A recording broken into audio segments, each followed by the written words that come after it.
तो अभी हम देख रहे हैं असेंट 2.0 और 3.0, मतलब इन दोनों का सिलेबस सेम था। तो बताते हैं कैसा है। फिज़िक्स से स्टार्ट करते हैं। तो फिज़िक्स में ठीक थे, क्वेश्चन अच्छे थे। हमने काफ़ी स्किप करे हैं और क्वेश्चन इसमें बढ़िया थे, और कहीं ना कहीं सब में मतलब कि डायग्राम वाइग्राम है ही हर इसमें पेज में, और डायग्राम इस पेपर में काफ़ी थे। जैसे ये सब हो गया, और ये वाला हो गया है, और ये वाला तो मेरा गलत हो गया है। इसका आंसर है 8% है शायद, 16% नहीं। हमने कहा कि लेंथ अगर 4% है तो एरिया कितना हो जाएगा, तो स्क्वायर है तो एल स्क्वायर होना चाहिए, लेकिन 8% है।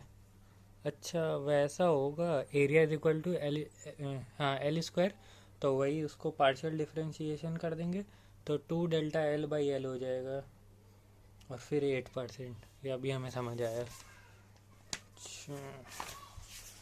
अगर फिज़िक्स का है तो सही था। फिज़िक्स में जैसे ये वाला एक है, ये तो इसमें जो न्यूटन लॉ ऑफ हीटिंग वाला था, तो इसमें सर ने कहा था कि जो ये एलन वाला है वो नहीं तुम्हें पढ़ना है, उसका फॉर्मूला। तो हमने फार्मूला नहीं पढ़ा, लेकिन हमें पता था कि ये वाला है उसका, लेकिन हमने फिर भी नहीं लगाया क्योंकि हमें थोड़ा सा डाउट था कि अगर क्या पता ये हो जाए, क्योंकि हमें उसकी इक्वेशन ही नहीं याद थी जो एलन वाले करता है, कि एलन में क्या है इसका।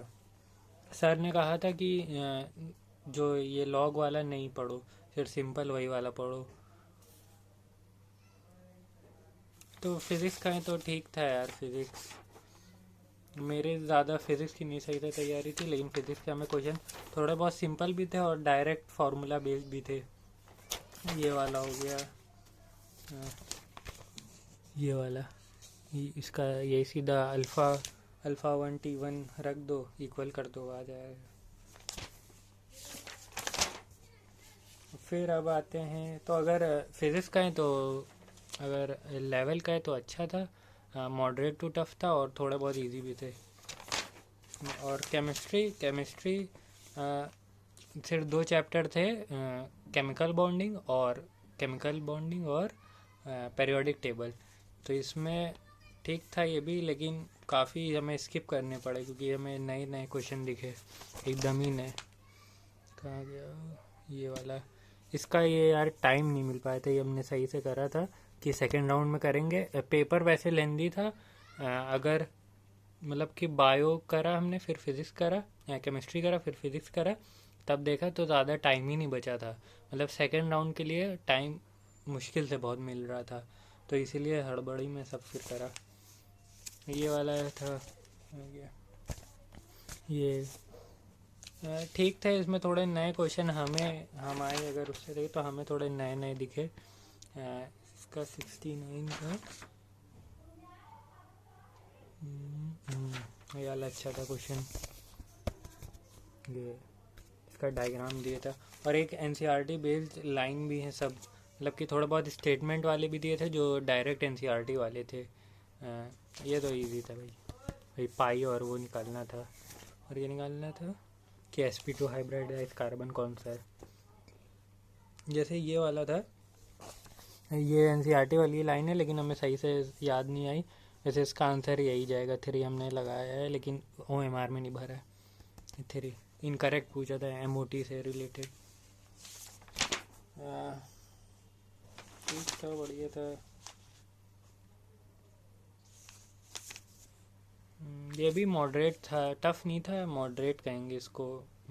अगर केमिस्ट्री को कहेंगे तो मॉडरेट सा था। फिर आते हैं बायोलॉजी में। बायोलॉजी में इन लोगों ने सब मतलब कि डायग्राम ही दिए हैं, और वो भी बहुत फर्जी दिए हैं।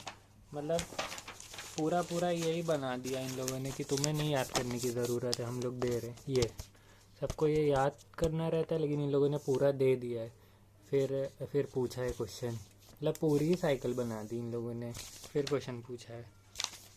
एक और भी उसमें करा है, ये रहा, पूरी क्रैप साइकिल भी बना दी, फिर क्वेश्चन पूछा है कि ये है तो अगर ना देते कि अगर ये कह देते कि क्रैप साइकिल में ही ऐसा होता है तो थोड़ा टफ हो सकता था, लेकिन पूरी पूरी वही दे दी तो कोई दिक्कत की बात नहीं।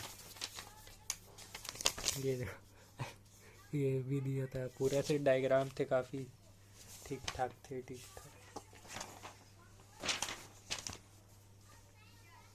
ये डायग्राम ठीक थे। क्वेश्चन वैसे कुछ कुछ बहुत कंसेप्चुअल भी थे, मतलब कि अच्छा था ओवरऑल गए तो। बायोलॉजी वैसे अच्छा था क्योंकि एनसीईआरटी बेस्ड था, और जो भी कंसेप्चुअल वाला पार्ट है वो एनसीईआरटी में होगा। अभी हमने ठीक से वो नहीं करा, लेकिन अच्छा था क्वेश्चन। जो कुछ 5 या 6 क्वेश्चन है बायोलॉजी में जो अच्छे क्वेश्चन में आएंगे, मज़ा आया था। तो थोड़े बहुत उसमें स्किप भी करें, और फिर ये पूरा ये दे दिया, फिर लेबलिंग भी करके दे दी कि कोई दिक्कत नहीं है। क्वेश्चन था यार, वो दिखाते।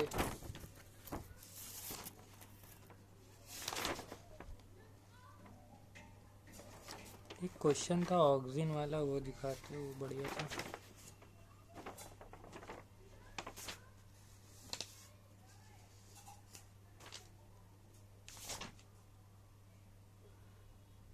ये वाला, जैसे ये देखो, ये हमने नहीं वैसे करा, हमें समझ नहीं आया। ये वाला दिख रहा होगा शायद। इसमें ये है कि एक रिसर्चर ने ट्रीट किया मसल फाइबर को ड्रग से जो कि प्रिवेंट करती है सार्कोप्लाज्मिक रेटिकुलम को फ्रॉम स्क्वेस्ट्रिंग कैल्शियम आयन, मतलब कि स्क्वेस्ट्रिंग मतलब वो वापस उससे होने से, शायद यही होता है। तो इसमें मोस्ट डायरेक्ट कॉन्सिक्वेंस कौन सा होगा? तो इसका कौन सा है? 175 का 2 मसल विल रिमेन लग रहा था, यही होता है। कहाँ गई? हाँ 175, इसका ये है 2, क्योंकि जब वो उससे बाइंड ही रह जाएगा एक्टिन और मायोसिन से तो कॉन्ट्रैक्ट नहीं होगा, मतलब कि कॉन्ट्रैक्ट ही स्टेट में रहेगा, उसमें नहीं रहेगा, अरे रिलैक्स स्टेट में। ठीक था यार, पेपर ठीक था, बढ़िया था।